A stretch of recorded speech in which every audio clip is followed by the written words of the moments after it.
अस्सलामु अलैकुम रहमतुल्लाहि व बरकातुहू।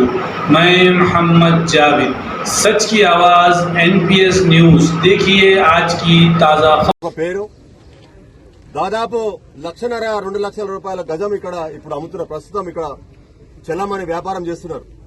ఈ యొక్క కేసీఆర్ కేటీఆర్ గతంలో మన రాజశేఖర రెడ్డి గారు ముఖ్యమంత్రి ఉన్నప్పుడు దళిత భూములను వేలంపాట వేయొద్దని చెప్పి ప్లే కార్డులు పెట్టుకున్నారు.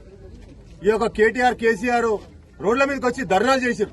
మరి అదే నాయకులు ఈరోజు దళితుల భూములను గతంలో దత్తాత్రేయ గారు రాష్ట్ర అధ్యక్షులు, మల్లారెడ్డి గారు జిల్లా అధ్యక్షులు ఉన్నప్పుడు ఈ దళితుల భూములన్నీ కూడా కోకపేట సంబంధించినటువంటి గుద్దేలకు సంబంధించినటువంటి భూములన్నీ కూడా తిరిగి కలెక్టర్ ద్వారా ప్రభుత్వం ద్వారా వారికి